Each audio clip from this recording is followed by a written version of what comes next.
नमस्कार प्रिय भक्तों, जय माता दी। नवरात्रि में भूलकर भी ना पहने ये 3 गहने। अगर जिस महिला की शादी हो गई हो तो ऐसे में अगर आपका पति भी इन चीजों को पहनने के लिए बोले तो आप तुरंत मना कर दे। एक शादीशुदा महिला को नवरात्रि में भूलकर भी इन 3 चीजों को कभी नहीं पहनना चाहिए, नहीं तो बहुत ही अनिष्ट हो जाता है। भक्तों, आज के इस वीडियो में हम आपको बताएंगे कि नवरात्रि के समय में कौन से फल खाने चाहिए और कौन से फल भूलकर भी सेवन नहीं करने चाहिए। जो फल नहीं खाने चाहिए, यदि आप वो खा लेते हैं तो आपका व्रत अधूरा रह जाता है, माता रानी क्रोधित हो जाती है। आपको सारी जो जानकारी दी जाएगी वो शास्त्रों के द्वारा प्रमाणित दी जाएगी। और भक्तों, 5 महिलाओं को नवरात्रि का व्रत कभी नहीं रखना चाहिए। माता रानी ऐसी महिला से कभी खुश नहीं होती है और घर में हमेशा दरिद्रता का माहौल बना रहता है और इसका असर पूरे परिवार पर बना रहता है। इसलिए आप जान लीजिए, अगर आपने गलती से भी नवरात्रि का व्रत रख लिया है तो आपका व्रत खंडित हो जाएगा और आपको घोर पाप लगेगा।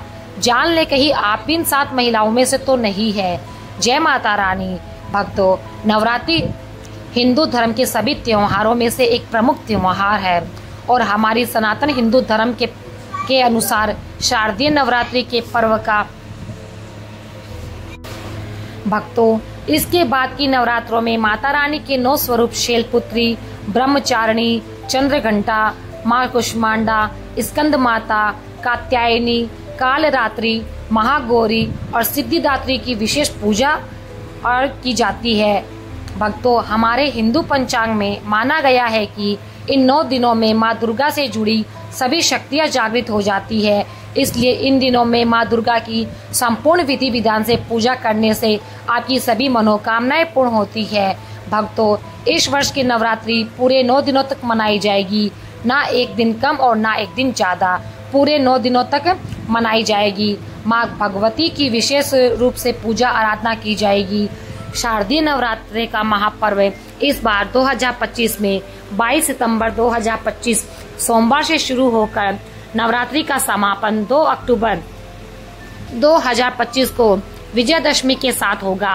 ऐसे में शारदीय नवरात्रि पर माता दुर्गा की कृपा पाने के लिए कलश स्थापना का शुभ मुहूर्त है और इस बार घट स्थापना का शुभ मुहूर्त 22 सितंबर को घट स्थापना करने का शुभ मुहूर्त सुबह 6:09 से लेकर 8:06 तक है। इस दौरान किसी भी समय घट स्थापना कर माँ दुर्गा की पूजा अर्चना करें। अभिजीत मुहूर्त सुबह 11:50 से लेकर 12:38 तक रहेगा। आप इन दोनों शुभ मुहूर्त में घट स्थापना कर सकते हैं। भक्तों, अभिजीत मुहूर्त में कलश स्थापना करना बहुत ही शुभ और मंगलकारी माना गया है। जो भी माता का भक्त नवरात्रों में माता रानी की पूजा शुभ मुहूर्त से करता है तो वह पूजा बहुत ही शुभ और मंगलकारी हो जाती है। इससे समस्त देवी देवताओं की कृपा प्राप्त होती है और पूजा का पाठ कई गुना इसका फल बढ़ जाता है। भक्तों, इस बार नवरात्रि बहुत ही शुभ और मंगलकारी मानी जा रही है क्योंकि माता रानी गज पर सवार होकर आ रही है। घर में सुख, समृद्धि, धन, दौलत और शांति प्रदान करेगी तथा घर से गरीबी और दरिद्रता का नाश करेगी। घर में माता रानी का आगमन होगा। भक्त नवरात्रों में माता रानी की पूजा शुभ मुहूर्त में करते हैं तो वह पूजा बहुत ही फलदायी मानी जाती है।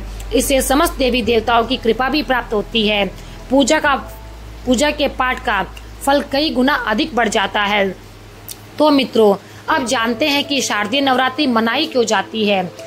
मित्रों, शारदीय नवरात्रि मनाने के पीछे एक पौराणिक कहानी है कि माँ दुर्गा ने महिषासुर नामक राक्षस का वध किया था और ऐसा माना जाता है कि वह महिषासुर नाम का एक राक्षस था। उसे भगवान ब्रह्मा ने अमृत का वरदान दिया था और इस आशीर्वाद के कारण महिषासुर पृथ्वी से लेकर स्वर्ग तक सभी को परेशान करने लगा।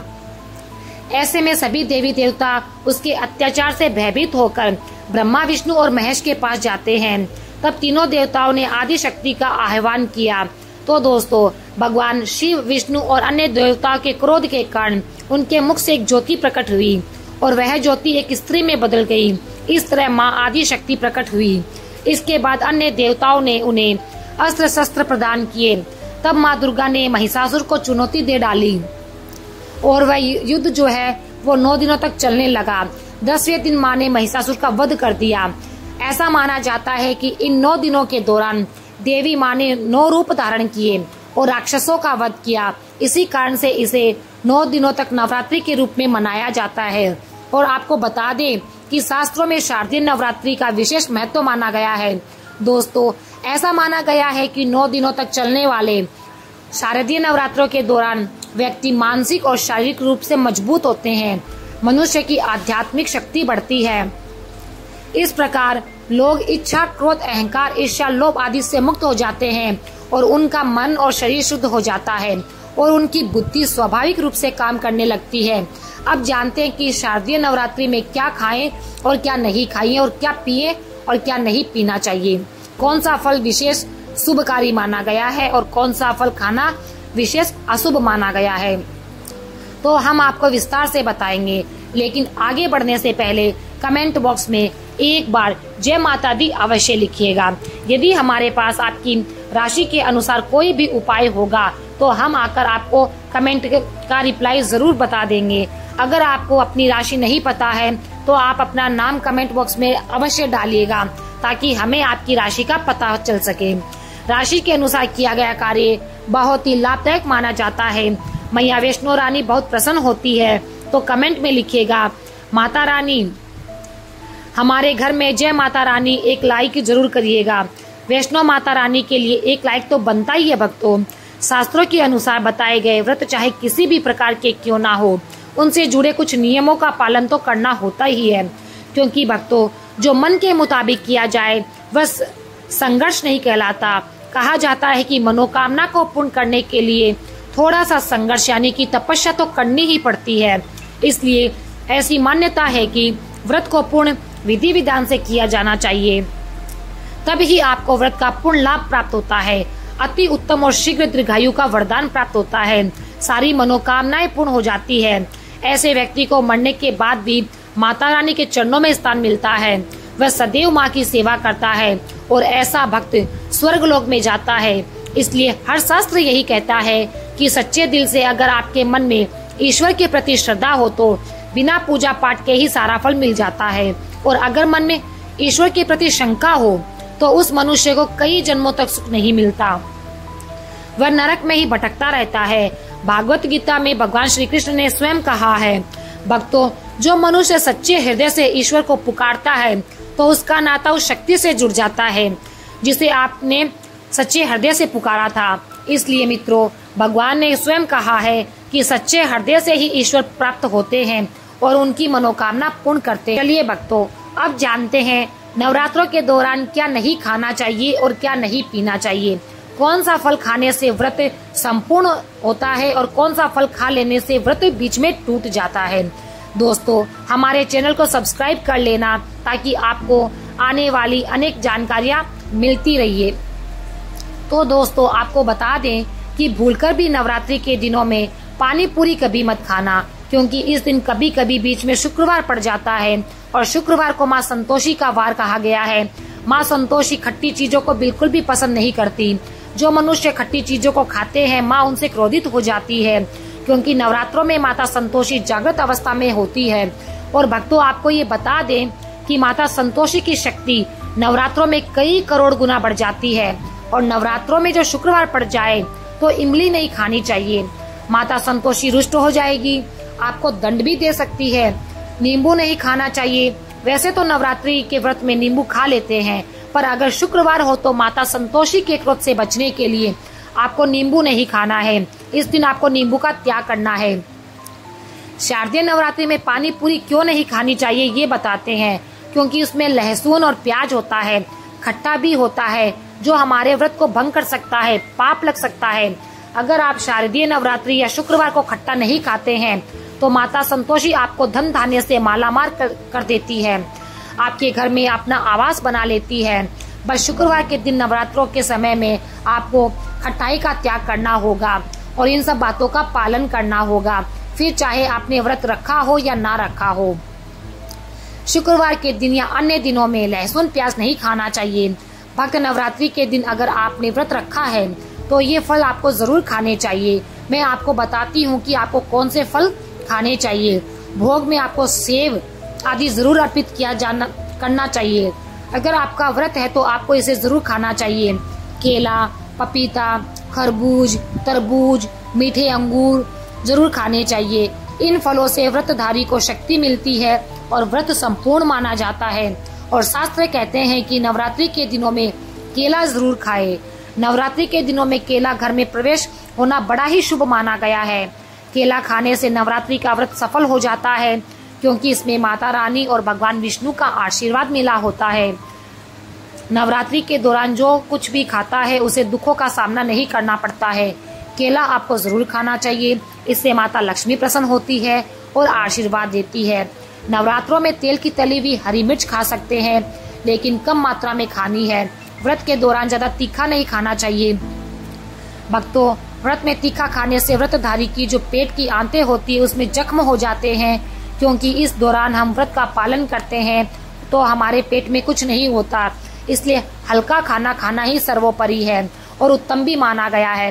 व्रतधारी को रसीले आलू खाने चाहिए। इससे हमारे शरीर को भरपूर ऊर्जा मिलती है। आप आलू का पानी पी सकते हैं। रसीले आलू जरूर खाने चाहिए। दोस्तों, नवरात्रों में भिंडी की सब्जी जरूर खानी चाहिए, क्योंकि मित्रों भिंडी में कई पोषक तत्व होते हैं जो हमारी हड्डियों को मजबूत बनाते हैं। नवरात्रों में बैंगन की सब्जी भी जरूर खानी चाहिए, लेकिन याद रहे जब सोमवार पड़ जाए तो बैंगन की सब्जी मत खाना, अन्यथा पाप लगेगा। नवरात्रों में सब्जी में हरा धनिया जरूर डालना चाहिए। हरे धनिया से भी व्रतधारी को पोषक तत्व मिलते हैं। नवरात्रि में हरा धनिया अवश्य खाएं।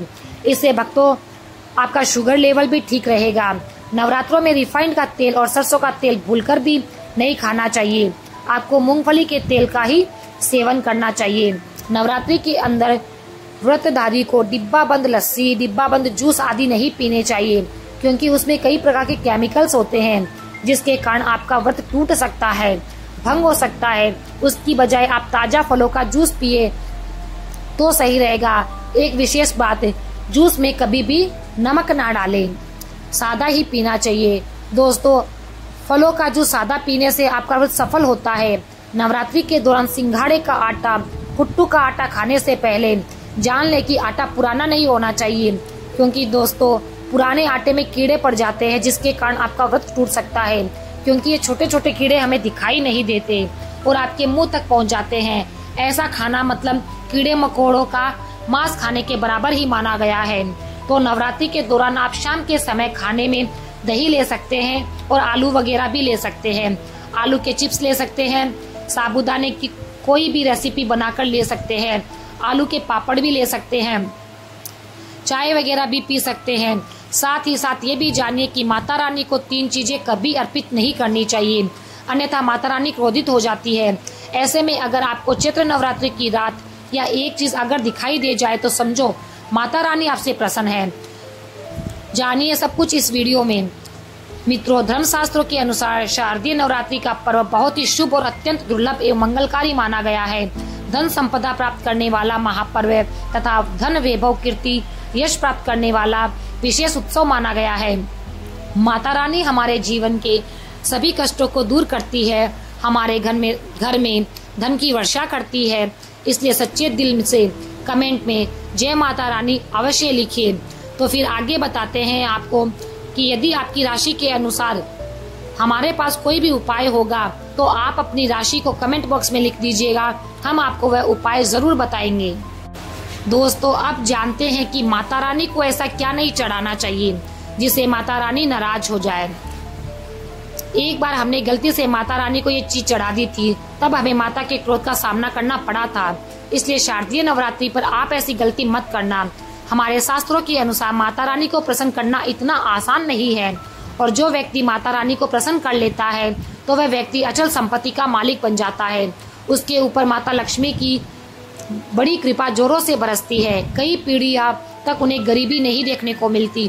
यदि माता रानी शारदीय नवरात्रि में प्रसन्न हो जाए तो 7 जन्मों की गरीबी को मिटा देती है, धन वैभव से घर भर देती है, उत्तम जीवन साथी तथा धन संपदा के साथ यश, कीर्ति, वैभव, सौभाग्यशाली जीवन तथा बीमारियों से राहत प्रदान करती है। जो व्यक्ति खास तौर पर शारदीय नवरात्रि पर माता रानी को प्रसन्न कर लेता है वह व्यक्ति कुछ ही समय में धनी हो जाता है तथा राजा बन जाता है। माँ लक्ष्मी उसके घर में वास करने लगती है जहाँ पर सच्चे हृदय से माँ की भक्ति होती है।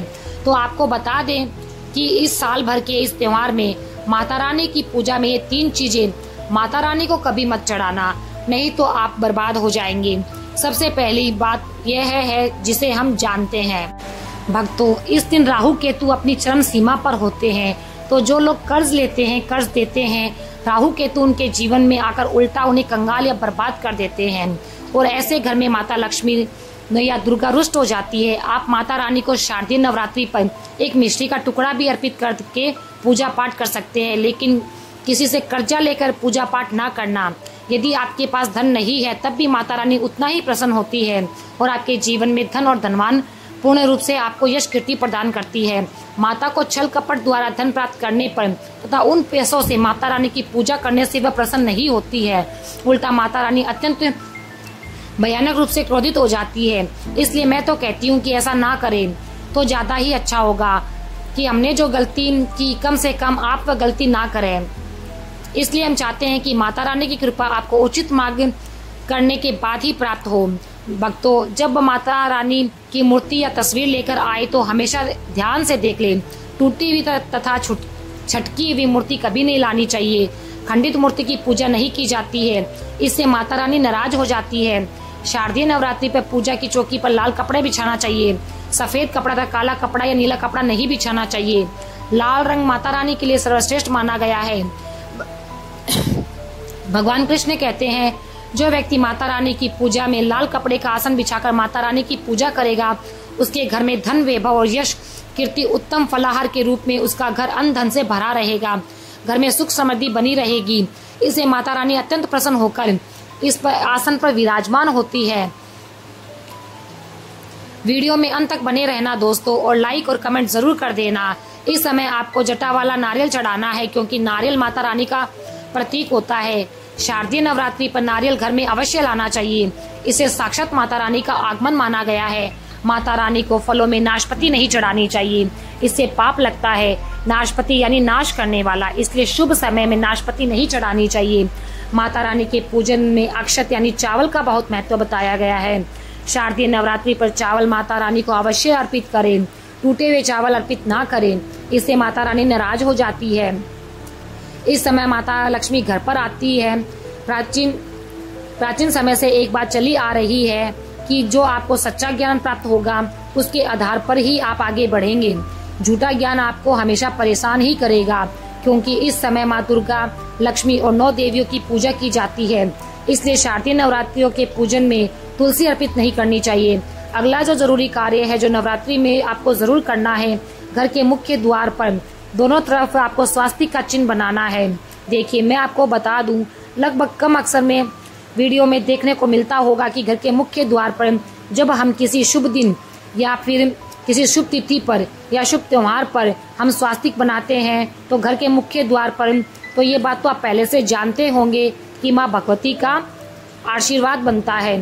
तो आपको नवरात्रि के समय अपने घर के दोनों तरफ स्वास्तिक जरूर बनाना है। माँ लक्ष्मी इससे हमारे घर में विराजित हो जाएगी।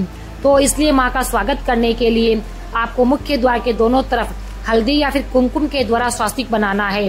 ये भक्तों, आगे हम आपको बताते हैं कि कुछ ऐसी महिलाएं भी हैं जो इस व्रत को ना रखे तो अच्छा है, नहीं तो आपको माता रानी के क्रोध का सामना करना पड़ सकता है। भक्तों, अगर जिस महिला की शादी हो गई हो तो ऐसे में अगर आपका पति भी इन 3 चीजों को पहनने के लिए बोले तो आप तुरंत मना कर दे।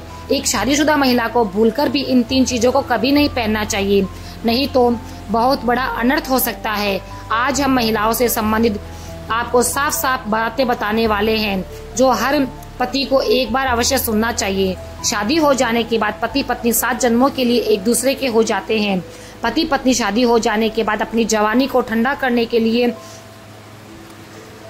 क्रिया करते हैं, परंतु कई महिलाएं नई रिश्ता नई जवानी में पति के द्वारा कई ऐसी चीज लाई जाती है पत्नी के लिए जो कि पत्नी गलती से उन चीजों को पहन लेती है। उस समय पत्नी को नहीं पता होता कि इन चीजों को पहनने से कैसा अनर्थ होता है। तो हम आपको इस वीडियो में वही बता रहे हैं। आज के इस आधुनिक दौर में शादीशुदा महिलाएं कई ऐसी चीजों को पहन लेती है जिसके बारे में उन्हें पता तक नहीं होता। यहाँ तक कि शास्त्रों में भी ये नहीं लिखा होता है कि कुछ भी पहन लिया जाए। ऐसे में उनके जीवन पर नकारात्मक प्रभाव पड़ता है। यहाँ तक कि परिवार, रिश्ते और पति की जान भी चली जाती है। तो ऐसे में जानते हैं कि आखिर वे 3 चीजें कौन कौन सी है जो महिला को नहीं पहननी चाहिए। ईश्वर कहते हैं कि जो भी व्यक्ति अच्छे तरीके से पूजा पाठ करता है उसे मैं स्वीकार करता हूँ और उसकी हर मनोकामना को पूर्ण करता हूँ। वीडियो में आगे बढ़ने से पहले आप मेरे वीडियो को लाइक कर दीजिए, कमेंट में जय माता दी लिख दीजिए। भक्तों, हिंदू धर्म में विवाह के बाद हर स्त्री के लिए 16 श्रृंगार बहुत मायने रखता है। मांग में सिंदूर, माथे पर बिंदिया, हाथों में चूड़ियां, पाँव में पायल और बिछिया ये धारण करके जब एक लड़की अपने घर को छोड़कर किसी दूसरे के घर में प्रवेश करती है तो उसके जीवन के मायने बदल जाते हैं। श्रृंगार एक स्त्री की सुंदरता में 4 चांद लगाता है। साथ ही यह एक स्त्री के जीवन में परिवर्तन और समाज में उसकी पहचान को एक नए रूप में प्रस्तुत करता है। केवल धार्मिक दृष्टि से नहीं बल्कि वैज्ञानिक दृष्टि से भी 16 श्रृंगार का महत्व माना गया है। 16 श्रृंगार में उपयोग होने वाला सामान किसी भी सुहागिन स्त्री के लिए वैवाहिक जीवन का प्रतिनिधित्व करता है। इसमें प्रयोग की जाने वाली हर चीज का अपना एक अलग महत्व होता है। हिंदू धर्म मानने वाली प्रत्येक सुहागिन स्त्री अपने पति की लंबी आयु और सुखी जीवन की कामना के साथ 16 श्रृंगार धारण करती है। परंतु कई ऐसी चीजें होती है जो महिलाएं कभी नहीं पहननी चाहिए। अब यहाँ पे कुछ ऐसे भी होंगे जो हमारी बातों को हल्के में ले लेंगे और कहेंगे वास्तु शास्त्र का ज्ञान तो है नहीं, झूठी बकवास कर रहा है, लेकिन बंदर क्या जाने अदरक का स्वाद। अर्थ यह है कि कोई भी व्यक्ति वास्तुशास्त्र के बारे में नहीं जानता तो फिर इन उपायों में या वीडियो में देखने का विश्वास ही नहीं करना चाहिए। इसलिए भक्तों, सही सटीक 100% जानकारी के साथ जानने के लिए इस वीडियो से जुड़े रहना। वीडियो में आगे बढ़ते हैं। आपके पास अभी जितने भी काम हैं उनको साइड में रख दीजिए और ध्यानपूर्वक से सुनिए। नंबर 1, शास्त्रों में बताया गया है कि किसी भी शादीशुदा महिला को एकदम सफाचत सफेद रंग का वस्त्र कभी नहीं पहनना चाहिए। ऐसा करने से आपके मान सम्मान को ठेस पहुंचती है। आपको बता दें कि आजकल के फैशन के इस दौर में महिला सुंदर दिखने के लिए काफी ऐसी हदें पार कर देती है जिसके बारे में सोचना भी पाप के बराबर है। लेकिन हमारा वास्तुशास्त्र के अनुसार किसी भी शादीशुदा महिला को एकदम सफेद रंग की साड़ी और सूट कभी नहीं पहनने चाहिए। इसके पीछे का कारण यह है कि सफेद रंग की साड़ी को पहनने से पतिव्रता धर्म बिल्कुल से खत्म हो जाता है और उनके रिश्ते में नकारात्मकता का आगमन हो जाता है, क्योंकि ये लिबास सद्वा का नहीं होता। ऐसे में आप अपने पति की मृत्यु का कारण बन सकती है। इसलिए हो जाए सावधान। अगर आप सफेद रंग के वस्त्र पहनती हैं तो ऐसा पहने जिसमें कुछ रंग जरूर हो, लेकिन एकदम सफेद रंग का कपड़ा कभी ना पहने। नंबर 2, इस आधुनिक दौर में महिलाएं सुंदर दिखने के लिए पैरों में सोने की पायल और बिछिया पहन लेती है, जो कि शादीशुदा महिलाओं के लिए पूरी तरह से अशुभ माना गया है। पैरों में सोने से बनी हुई चीजों को पहनने से कुबेर महाराज का अपमान होता है, जिसके कारण आपके परिवार में रिश्ते टूट सकते हैं, कई परेशानियां आ सकती है। इसलिए सोने को पैर में कभी नहीं पहनना चाहिए। पैरों में सोना पहनने से पाप लगता है, इसलिए हो जाए सावधान। नंबर 3, सिंदूर और मंगलसूत्र का महत्व है। हिंदू धर्म के अनुसार सिंदूर और मंगलसूत्र के बिना शादी अधूरी मानी जाती है। आपको बता दें, सभी लोग जानते हैं कि हिंदू महिलाओं के लिए सिंदूर सुहाग की निशानी होती है। इसे वे अपनी पति की खुशी से जोड़ती है। ऐसे में अगर जो महिला विवाहित होकर भी सिंदूर ना लगाए तो ये दुनिया का बड़ा पाप माना गया है। आपके इस पवित्र रिश्ते को और व्यक्ति मनहूसियत का नाम दे सकता है। इसलिए मांग में सिंदूर होना आवश्यक है। वही मंगलसूत्र का भी बड़ा महत्व है। मंगलसूत्र में सोना या पीतल भले ही ना लगा हो, लेकिन पीले धागे में काले मोती जरूर होने चाहिए। ऐसा माना जाता है कि मंगलसूत्र का पीला हिस्सा माता पार्वती का और काला हिस्सा भगवान शिव का माना गया है। शास्त्रों के अनुसार शादी होने के बाद भी जो महिलाएं मंगलसूत्र नहीं पहनती उसे बड़ा पाप लगता है। ऐसे में आपके रिश्ते पर कलंक लग सकता है।